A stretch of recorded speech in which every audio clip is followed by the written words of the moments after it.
Twebaza nate Mukama Katonda waffe kubanga ye Katonda afaayo gye tuli, atukuumye, atuwadde obulamu. Oli mulamu y'ensonga lwaki osobola okungoberera n'okundaba.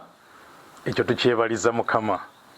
Tukyagenda mu maaso n'ekyokuyigako kyaffe eky'omwaka guno ekigamba nti ekitiibwa ekiva mu kweyimirizaawo, mu kubeera ng'osobola okweyimirizaawo nga teweetaaga mulala, kubeera nga yakuyimirizaawo nga tolindirira mulala, ng'obuvunaanyizibwa bukukwatako gwo obwevunaanyizibwako nga tobulekera mulala okubeera nti yakuvunaanyizibwako. Tutambudde tuli ku kitundu kati kya 8, naye nga kyembadde nkola mbadde ngenda mu byawandiikibwa n'engeraageranya embeera bbiri. Ku ludda olumu ng'eriyo embeera ey'okuba nti tosobola kubeera nga ebyetaago byo obyesisinkanira, ate ne ku ludda olulala ne kubeerako okubeera nga osobola okwesisinkanira ebyetaago byo.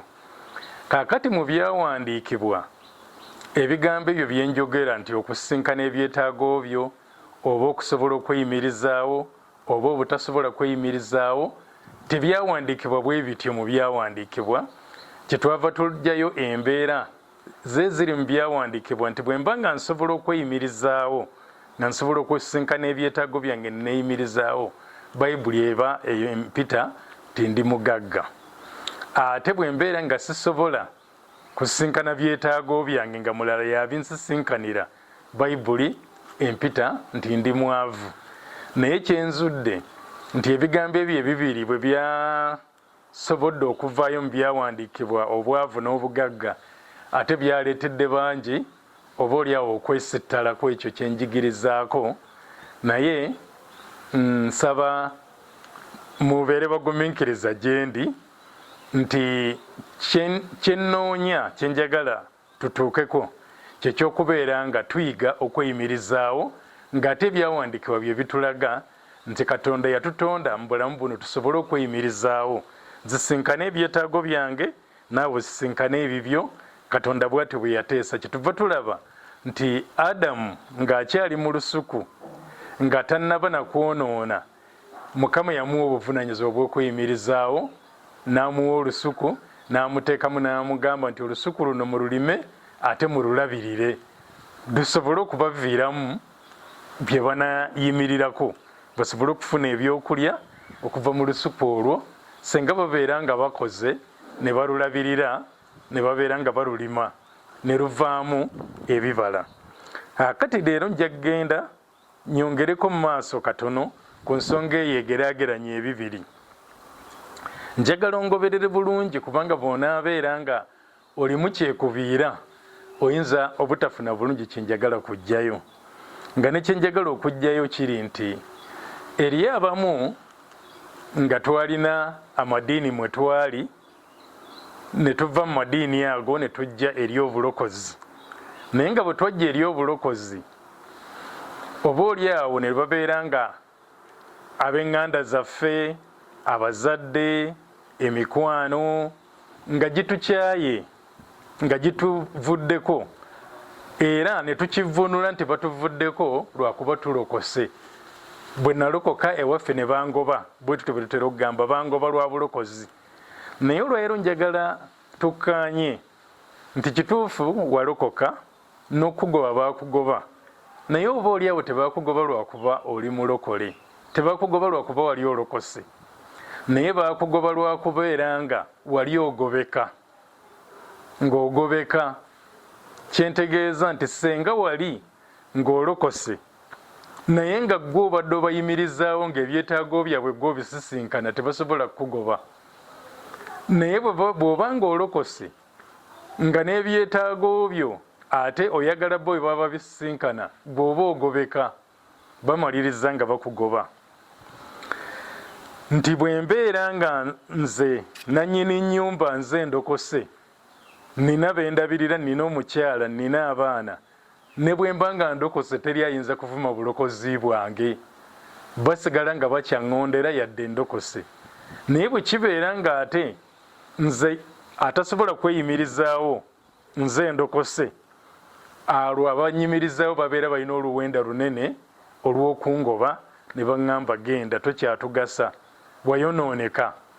Naye ng'oli ne bwabeera nga alokose tebayinza muga nti ayonoonese bwe babeera nga ye yabavunaanyizibwako nga yabayimirizaawo. Kati njagala tulabe embeera eyo nti tulina abayigirizwa ba Mukama waffe Yesu. Kyekifaananyi kye njagala mbasiigire, abayigirizwa ba Mukama waffe Yesu. Waliwo 12 abatambulanga naye buli wonna we yalaganga, era abo 12 ng'oggyeko omu ye yali amaze okuva ku mugendo ne yeetuga, naye 11 Mukama waffe Yesu Kristo bwe yakwatibwa nga bamutwala okugenda okumukomerera, badduka bamuddukako ng'era bwe yali ategeezezza, nga bwe yali alagudde nti mwenna mujja kuneesittalako, bamuddukako. Peetero tumulaba ng'atuuka okwegaana Mukama waffe Yesu Kristo. Peetero yali muyigirizwa wa Mukama waffe Yesu Kristo ow'olwatu, eyatambulanga naye mu lwatu. Buli Yesu bwe yagendanga yatuuka n'omugamba nti mwetegefu okumulwanirira, nga mwetegefu okumunwanirira. Najjayo n'ebiso n'agamba ebiso bino ndi mwetegefu okumulwanirira. Emu ku njiri egamba nti yasalako n'omu ku baddu abaali bazze okukwata Mukama waffe n'amusalako okutu. Naye ebyo byonna byaliwo, naye tulaba nti ng'essaawa ey'akazigizigi emaze okujja, ekiseera kyali nga tebakyasobola kumujjulira nti oyo abadde Mukama waffe, nga balina okumwegaana. Naye nga kyekibaleetera okumwegaana nti baali abantu abatali bamanyifu, baali abantu abataalina kitiibwa ekyali kimanyiddwa mu kiseera ekyo, nti Peetero ye gundi, Yokaana ye gundi, gundi ye gundi. Kati ng'ekyo kibateeka mu mbeera eyogga nti owange senga abasirikale Abaroma batukwatako, naffe bajja kututeeka ku Mukama waffe. Ne bamaliriza nga bamwegaanye, nga bamudduseeko. Naye kati tusooke tusome ku Peetero, tumugeraageranya ate n'omuyigirizwa omulala. Yooli yali muyigirizwa wa Yesu naye nga wa mukyama, naye nga musajja ategeerekeka. Yali ategeerekeka okusinga bano 12 abatambulanga naye buli kaseera. Njagala sijja kujjayo balala bonna, naye ka njogere ku Peetero ono. Matayo essula 26 olunyiriri tugenda kubeera nga tusoma okuva ku lw'69. Matayo 26 okuva ku lw'69. Naye Peetero yali atudde bweru mu kigango, omuwala n'ajja gy'ali n'agamba nti, Naawe wali wamu ne Yesu Omugaliraaya. Olw'ensanvu naye ne yeegaana mu maaso ga bonna ng'agamba nti Ky'ogamba sikimanyi. Peetero yeegaana agamba Ky'ogamba sikimanyi, tondeetera bizibu. Saali omu ku bo. 3:7 ne luga nti, naye bwe yafuluma okutuuka mu kisasi, omuwala omulala n'amulaba n'agamba abantu abaali awo nti n'ono yali wamu ne Yesu Omunazaaleesi. 7:2 ne yeegaana nate n'alayira nti omuntu oyo simumanyi. Kiki ekireetera Peetero okubeera nga yeegaana Mukama waffe Yesu Kristo? Amwegaana lwa kutya? Kiki ekiyinza okubeera nga kiddirira singa bamumanya nti abadde omu ku omusajja oyo akwatiddwa? kiki ekinaddirira nga munda mu ye akimanyi nti oli mukama we, nga munda mu ye amwagala, nga ne munda mu ye amulumirwa, naye nga munnange embeera gy'alimu teyinza kumuleetera kuyimirira n'agamba nti oyo mukama wange, kubanga amanyi kiki ekisobola okuddako ng'agambye nti oyo mukama wange. 73 ne wayitawo ebbanga ttono, abaali bayimiridde awo ne bajja ne bagamba Peetero nti mazima naawe oli munnaabwe, kubanga enjogerayo ekutegeeza. 74 awo n'atanula okukolima n'okulayira nti omuntu oyo simumanyi, amangu age enkoko n'ekookolima. 75 Peetero n'ajjukira ebigambo Yesu kye yagamba nti enkoko eneeba tennakookolima onanneegaana emirundi 3, n'afuluma ebweru n'akaaba nnyo amaziga. Kiki njagala tuyige wano? Mbeera ki eyatuusa Peetero kugaana okwegaana mukama waffe, okugaana nti nze sibadde kitundu kwabo, simumanyi, musajja simumanyi? Mbeera ki emuleetera okwegaana? Lwakubeera nga bye tuzze tulaba mu byawandiikibwa nti munnange bw'obeera mu mbeera ey'obubulwa, abantu tebakubalaamu ka buntu, abantu bwe bakutunuulira bakunyooma. Kati ye Peetero yeetunuulira n'agamba bannange, bwe nakkiriza nti nabadde omu ku bo bajja kumungattako, bajja kungattako mukama waffe Yesu. Kituufu ndi kitundu ku ye, naye wano we bituuse ntuuse okumwegaana, kubanga bwe banankwatako, bwe neewaayo ne nzikiriza ne nga nti mbadde kitundu ku ye, bajja kuntuusaako ebyo byonna bye baagala okutuusa ku mukama waffe Yesu Kristo. Naye ate tulaba nti Peetero yali muyigirizwa wa Yesu ow'olwatu, nga buli Yesu w'agenda agenda naye. Naye embeera gye njogerako nti Peetero oli kiki? Abayudaaya bakumanyi, omanyikiddwa mu Yerusaalemi nti Peetero ye gundi. Senga obeera ng'ozitowa Peetero, ng'ozitowa, ojja kuvaayo ogambe nti mbadde kitundu ku ye, naye nga tewali asobola kukwatako. Oyinza obutakkiriziganya nange kyenkugamba, naye ebyandikwa bigenda kutulaga. Bw'osoma mu Matayo essula eya 27 olunyiriri olwa 5:7 lugamba, lwogera ku mulala kati ate atali Peetero. Ono ye Yusufu ow'Erimasaaya, naye Bayibuli emwogerako nti naye yali muyigirizwa wa Yesu, nga Peetero bwe yali omuyigirizwa wa Yesu, ng'abalala 12 bwe baali abayigirizwa ba Yesu. Peetero yali muyigirizwa wa Yesu ow'olwatu, naye ezimu ku njiri bwe ziba zoogera ku musajja ono Yusufu ow'Erimasaaya, zo zimwogerako nga yali omuyigirizwa wa Yesu mu kyama, nti ye teyavangayo okweraga nti ndi muyigirizwa wa Yesu, naye nga yali muyigirizwa we. Naye ate obudde bwe buddugala nga mukama waffe Yesu Kristo amaze okufa, ng'abalala bonna babadde abayigirizwa mu lwatu nga badduka, ate ye we yejjirayo n'ategeeza nti nze mbadde kitundu ku ye, mbadde muyigirizwa we, oyo abadde mukama wange. Naye nga teri ayinza kukwata ku Yusufu ow'Erimasaaya, kubanga kiki? Yali amanyikiddwa, yali musajja alina kyalina, Bayibuli bwetugamba. Katusome Matayo 27:5-7 waga nti naye obudde bwali buwungeera, najja omuntu omugagga, ako temukeerabira, omuntu omugagga eyava Alimasaaya, erinnya lye Yusufu, era naye yali muyigirizwa wa Yesu. Yali muyigirizwa wa Yesu nga bali 12. Ono ye kye yali asinga ku bali, ye nga mugagga. Awo n'agenda eri Piraato n'asaba omulambo gwa Yesu. Awo Piraato n'alagira okugumuwa. Yusufu n'atwala omulambo n'aguzinga mu bafuta enjeru. Olugoye olwo lwali lwa bbeeyi, nga omuntu omwavu yandibadde tasobola kulugula. Lwali lwa bbeeyi, lwali lwa kitiibwa. olw'enkaaga n'aguteeka mu ntaana ye empya gye yasima mu lwazi, n'ayiringisa ejjinja eddene n'alissa ku mulyango gw'entaana n'agenda. Ekisooka bayibuli etugambye nti yali musajja mugagga naye nga muyigirizwa wa Yesu. Waliwo eyamukwatako be yamukanga? Nedda, tewaali, kubanga yalina kaalinawo, yali alina kaalinawo ng'asobola okweyimirizaawo n'okuyimirizaawo abalala, nga bayimirizaawo tebayinza kubeera nga kati ate bamukwatako olw'okuba agambye nti ndi muyigirizwa wa Yesu.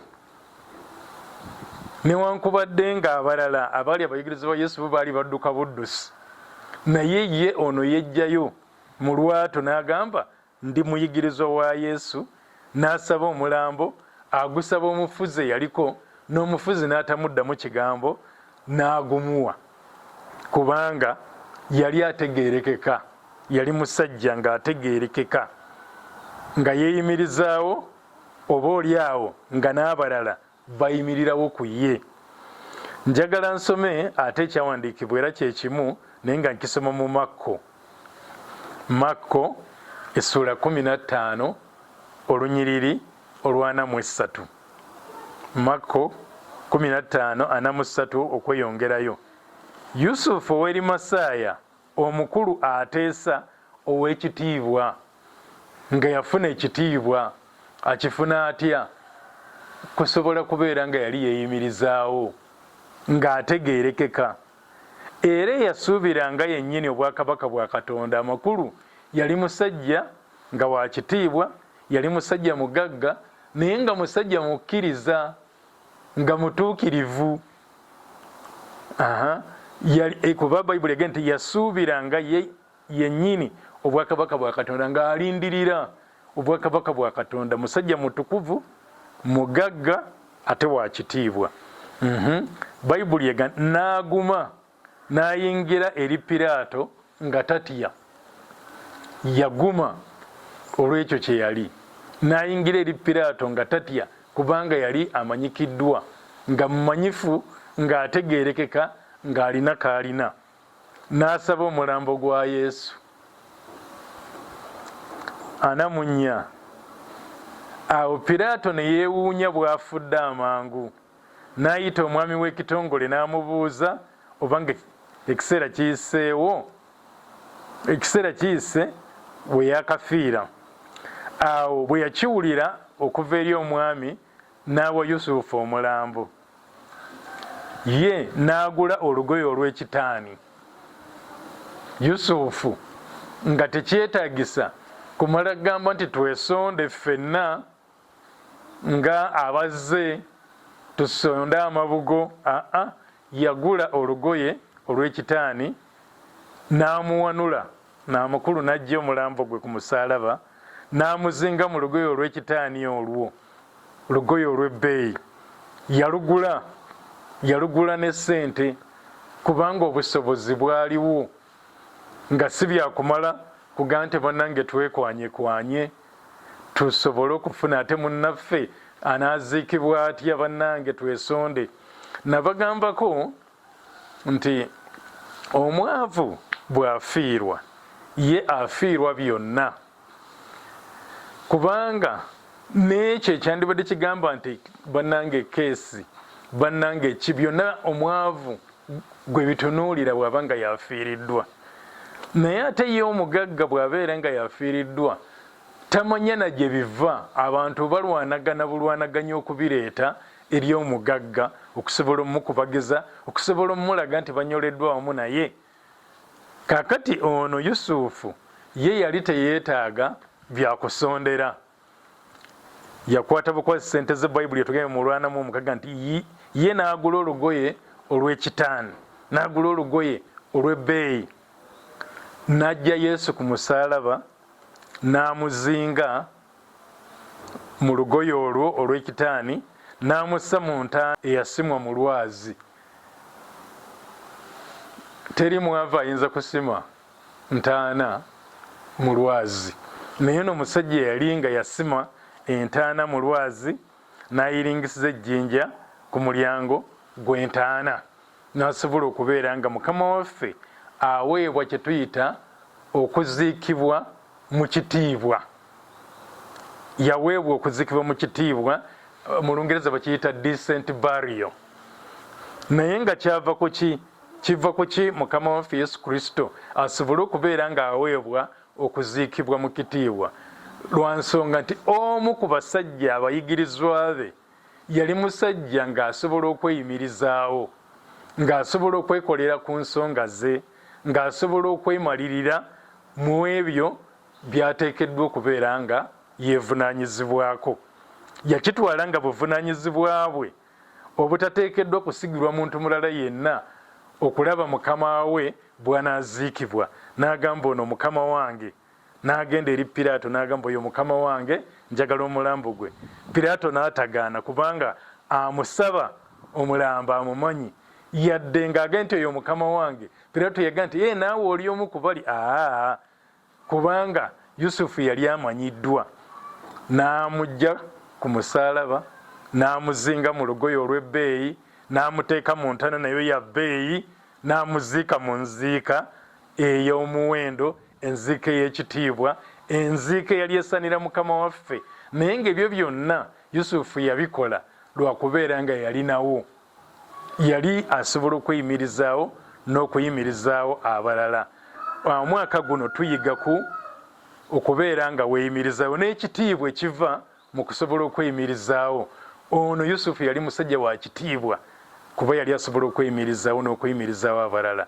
Awa mukama waffe okuziikibwa okw'ekitiibwa kubanga Yusufu yali asobola okweyimirizaawo.